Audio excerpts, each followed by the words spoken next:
Vemos una iglesia que influencia y transforma la sociedad con el mensaje de salvación. Vemos una iglesia apasionada por la predicación del Evangelio, en escala local, nacional e internacional, por la plantación de iglesia y el envío de obreros al campo. Vemos una iglesia que inspira al bienestar general y a una mejor calidad de vida. Vemos una iglesia cuyos miembros todos cumplen su función y que sirviendo a todos unidos nos permite ser parte de algo mayor y de significado eterno. Vemos una iglesia espiritual, una iglesia conforme a la palabra de Dios, una iglesia en la cual Jesús es el buen pastor y el Espíritu Santo es el poder que la moviliza. Vemos una iglesia inclusiva, que ama y acepta a todos por igual y que inspira a vivir una vida en santidad por la ayuda del Espíritu Santo. Vemos una iglesia que no duda en pagar el precio por ser esa iglesia a la cual Dios ha llamado a ser. Vemos una iglesia global, multicultural y multigeneracional. Vemos una iglesia gloriosa, poderosa y resplandeciente que un día Jesucristo viene a buscar. La iglesia que vemos es Global Family Church. Global Family Church. La iglesia que vemos es Global Family Church.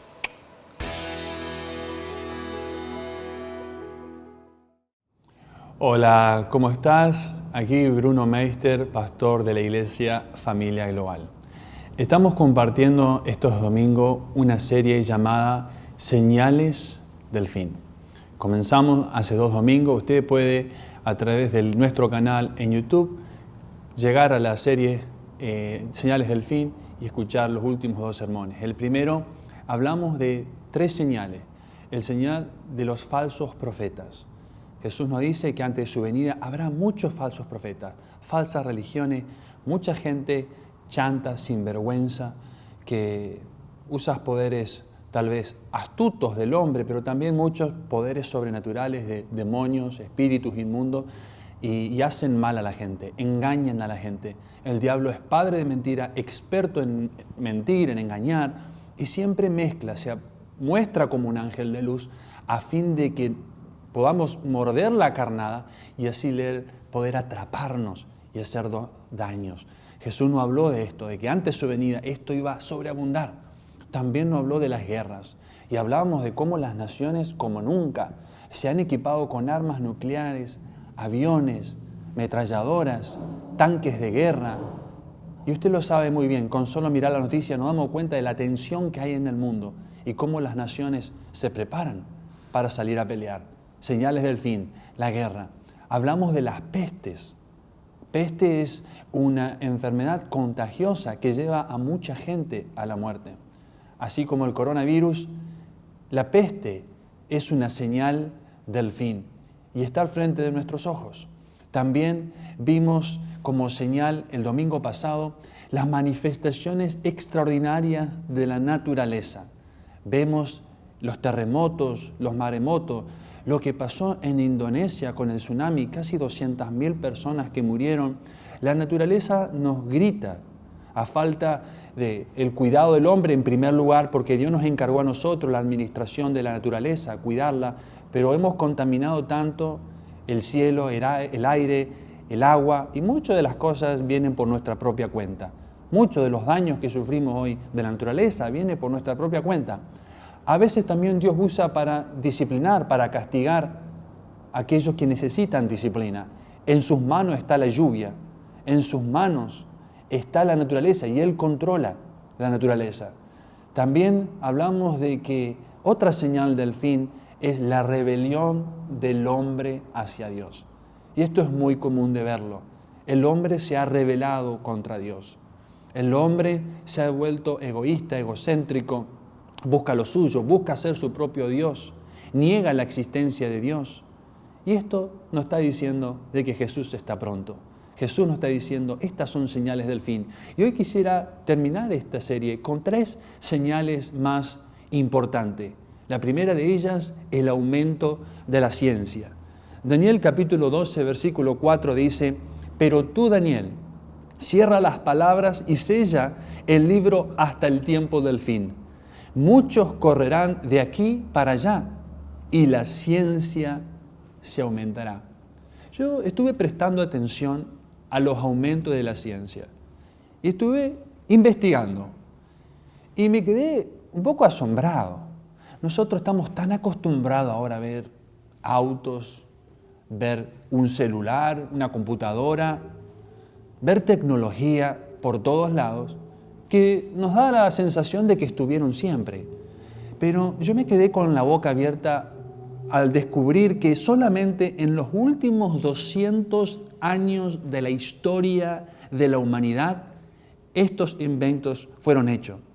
El automóvil, la lamparita de luz, las locomotoras, la fotografía, la anestesia, los aviones, la penicilina, la computadora, el teléfono, la televisión, las naves espaciales, los electrodomésticos, el descubrimiento del ADN, Internet. Todo fue desarrollado en los últimos 2 siglos, en los últimos 200 años de la historia de la humanidad. Imagínense, antes de eso, la gente se dedicaba a la agricultura, a la ganadería y a trabajos con la mano, carpintero, herrero, pero nada de esta tecnología, nada de las cosas que disfrutamos hoy. ¿Cómo puede ser de que un día para otro la ciencia nos llena? En todos lados estamos en contacto con la tecnología. Es una clara señal de que Dios viene, es una señal de que Jesús está pronto. Y aún hoy, cuando parecería que ya nada se puede descubrir, que la tecnología ya lo hizo todo, podemos seguir viendo el progreso. Los programas se actualizan constantemente. Yo, que me considero joven todavía, conocí el cassette. Al poco tiempo pasó al CD. Cuando pasamos al CD, bueno, yo dije, tengo lo top, nada más va a cambiar. ¿Qué mejor que tener un CD? Ahora ya no se usan más los CD tampoco, porque todo viene en formato digital dentro de un teléfono, una computadora. En fin, la ciencia ha aumentado muchísimo y sigue aumentando y se confirma esta señal de que Jesús nos está diciendo, yo vengo pronto, estén listos, prepárense, estén alerta, no se descuiden. Yo vengo a buscar una iglesia sin mancha, sin tacha, sin arruga, resplandeciente.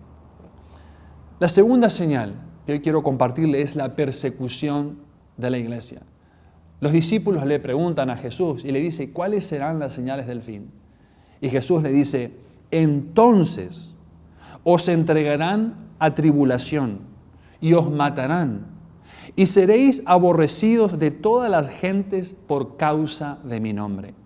Muchos tropezarán entonces y se entregarán unos a otros y unos a otros se aborrecerán. Hoy todos estamos hasta cierto grado sufriendo lo que dice aquí, el ser aborrecidos, el ser rechazados.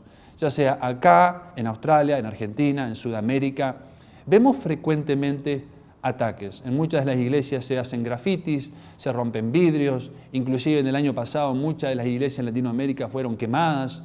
Hay una cierta persecución porque no somos de este mundo, dijo Jesús.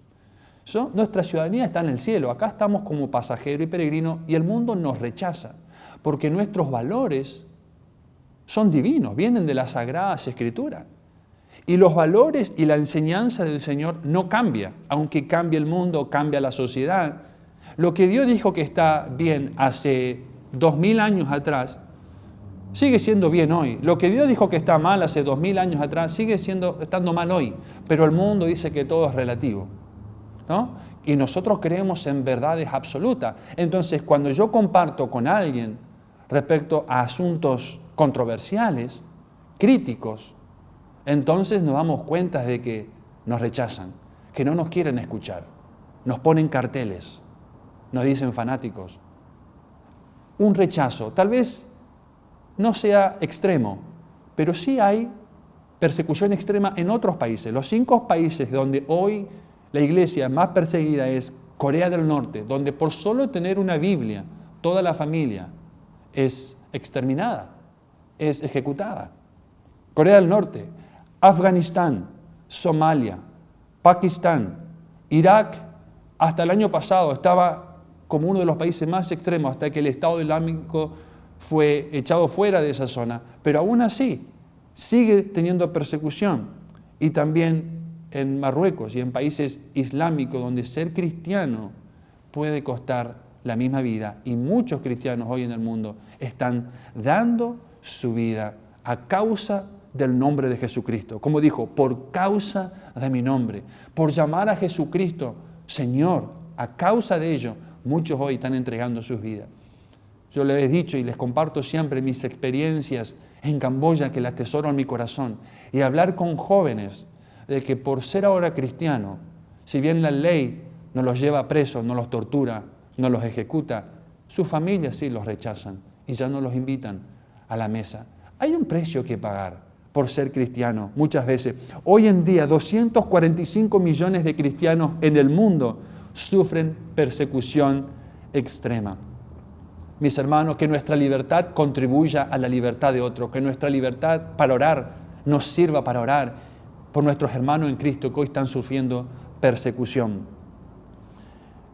En el mensaje a la iglesia de Pérgamo, en Apocalipsis capítulo 2, versículo 13, dice: yo conozco tus obras y dónde moras, donde está el trono de Satanás. Pero retienes mi nombre y no has negado mi fe, ni aun en los días en que Antipas, mi testigo fiel, fue muerto entre vosotros, donde mora Satanás. 2 veces menciona que en Pérgamo, en esta ciudad, es el lugar donde mora Satanás. Imagínense lo que podría haber sido esa ciudad: inmoral, liberal, corrupta, violenta. ¿Cuán difícil habrá sido ser un cristiano en Pérgamo hace 2000 años atrás? Inclusive Antipas dice que fue muerto por ser testigo fiel al Señor. Y Dios le está felicitando a esta iglesia porque aún en las persecuciones más grandes dice que no han negado su fe. Hermano y hermana, no podemos negar nuestra fe. Pero si nuestra fe está débil, cuando llegue la prueba vamos a negar nuestra fe, como lo hizo el apóstol Pedro. Estando en comodidades, es fácil decir que sí. Pero mis hermanos, nuestra fe no puede flaquear. Yo quiero que nuestra fe como iglesia sea la fe de nuestros hermanos de Pérgamo, que aún en la ciudad más corrupta, ellos permanecieron fieles al Señor. Mis hermanos, vivimos en un mundo donde la tentación está a la puerta. La inmoralidad sexual es constante. Las presiones son constantes. Las invitaciones a desobedecer al Señor son constantes.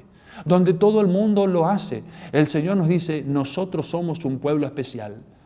Para nosotros no es el pecado. No nacimos para el pecado, no nacimos para el mundo. Aunque el rey de este mundo, de este siglo, sea el diablo, aunque vemos el diablo haciendo estrago en muchos lugares, nosotros podemos ser fieles al Señor. Nosotros podemos no contaminarnos con el pecado. Nosotros sí podemos vivir en santidad. Eso era el ejemplo de la iglesia en Pérgamo. Y eso es lo que el Señor espera de nosotros, que aún en tiempos de persecución difícil, que aunque nos rechacen, podamos tomar el rechazo del mundo como un halago, como una bendición para nuestras vidas, sabiendo que es preferible agradar a nuestro Señor que agradar a los hombres. Antipas significa contra todos.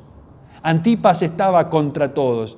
Mis hermanos, tú y yo somos rebeldes contra el mundo, rebeldes contra el pecado. No nos dejamos engañar, velamos, estamos alerta, oramos constantemente. Somos soldados del reino de los cielos, somos fieles al Señor.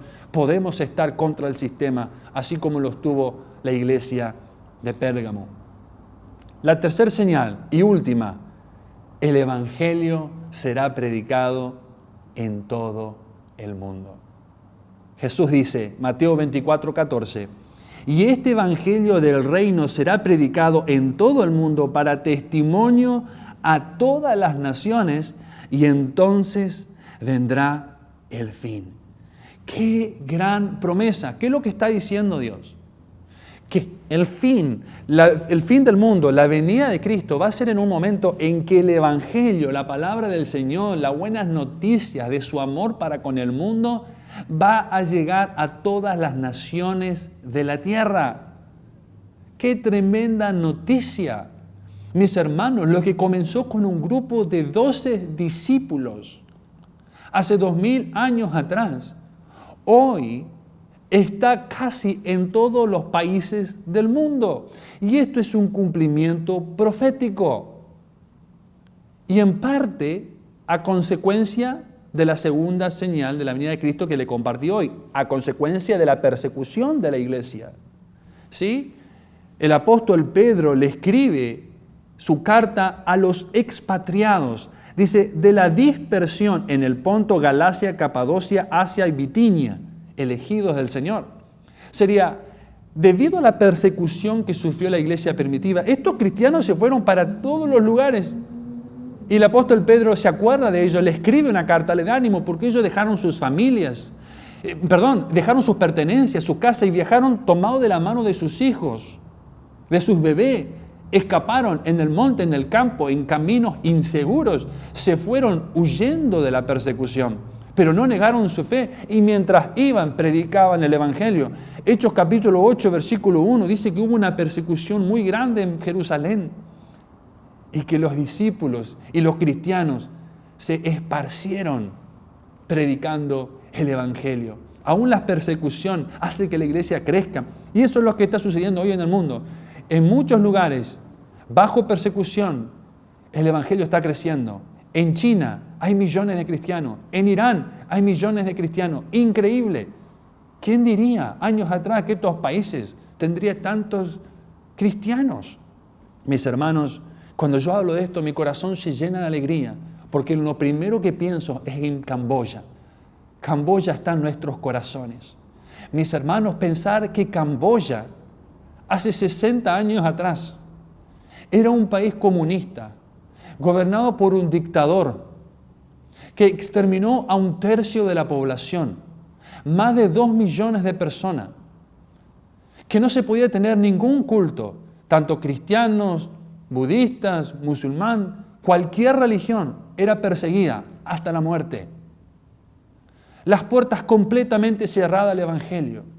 Y hoy, mis hermanos, el Señor nos permite, todos juntos, dando generosamente, poder hacer que 100 niños entreguen su vida a Cristo.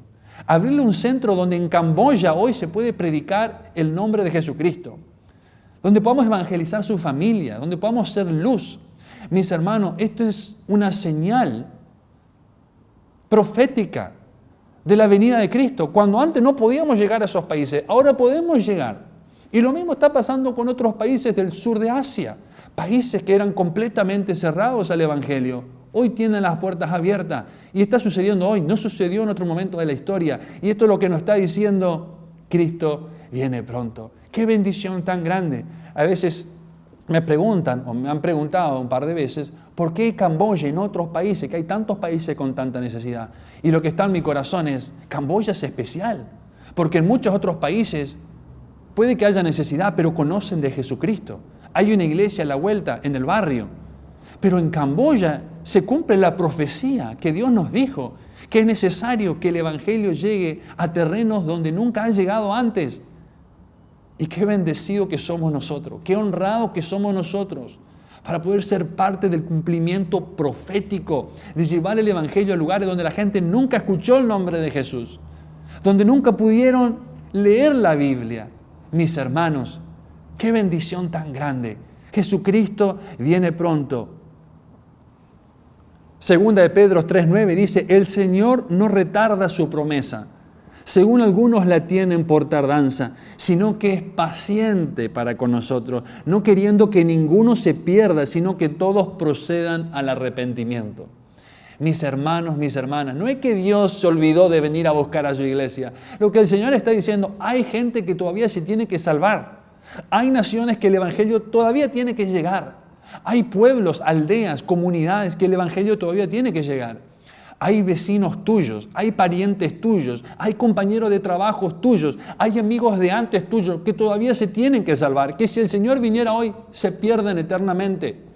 No van al cielo, no han entregado su vida a Cristo, nadie le ha presentado el Evangelio. Entonces Dios está diciendo, no es que estoy atrasando, estoy siendo paciente porque no quiero que nadie se pierda, quiero que todos se arrepientan. Y esto es un llamado de atención para nosotros como iglesia.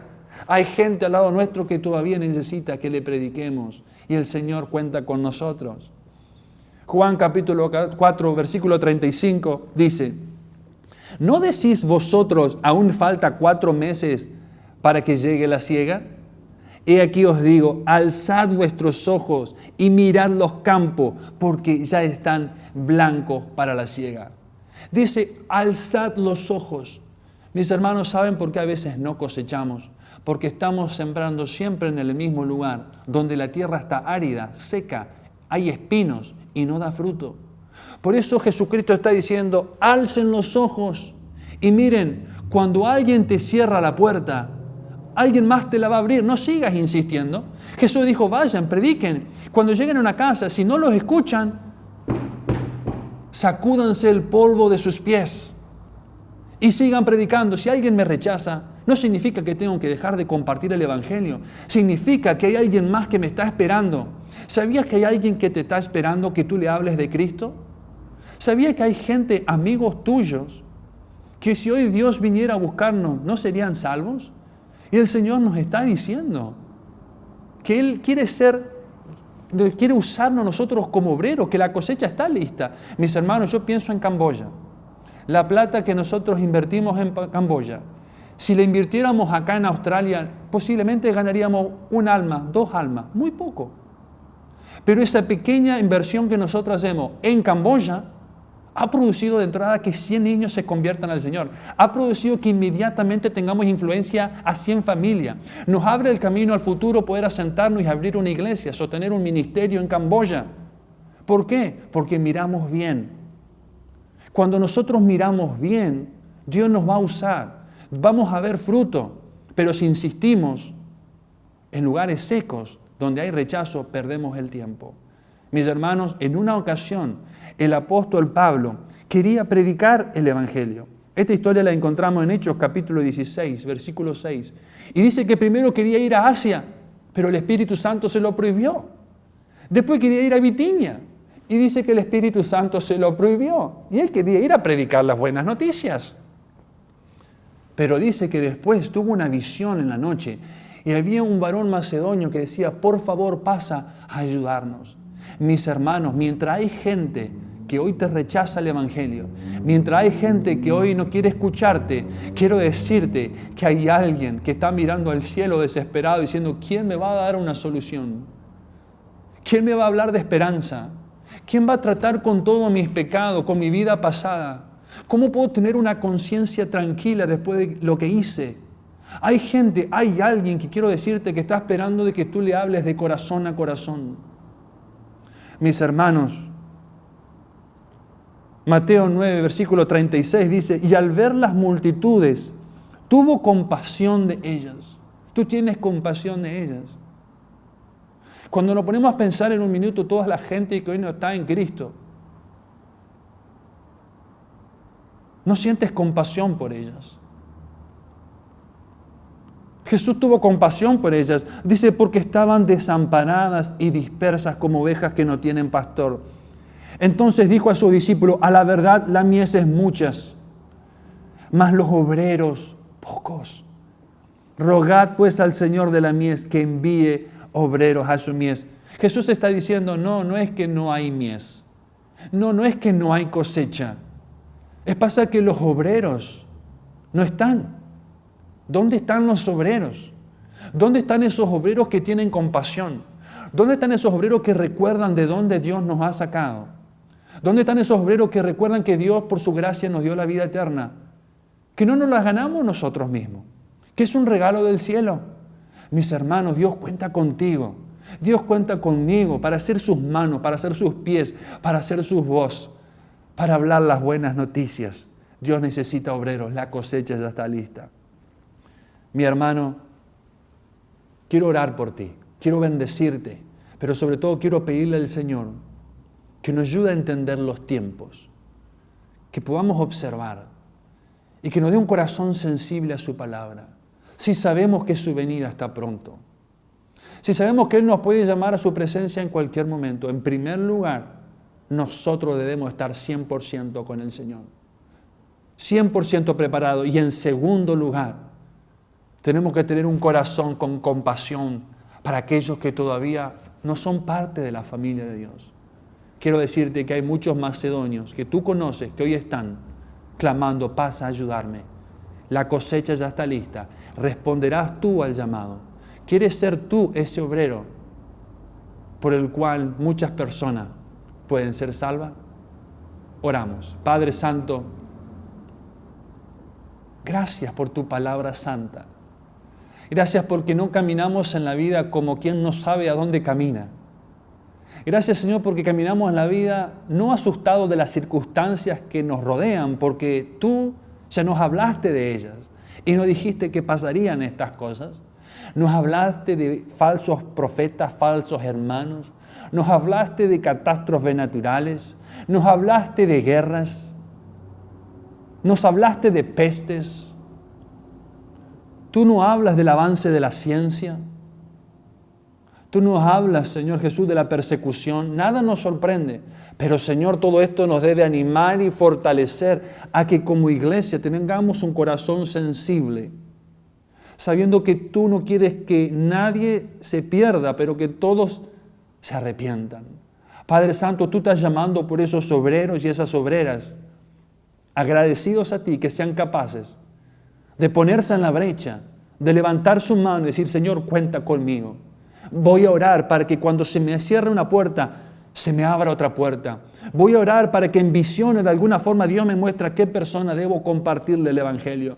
Voy a pedirle al Señor que ya sea en el supermercado, en el trabajo, de alguna forma me dé oportunidades para compartir las buenas noticias. Padre Santo, yo te pido un avivamiento en la iglesia, que haga de cada uno de nosotros evangelistas para tu reino. En el nombre del Padre, del Hijo y del Espíritu Santo. Amén y amén. Que Dios te bendiga.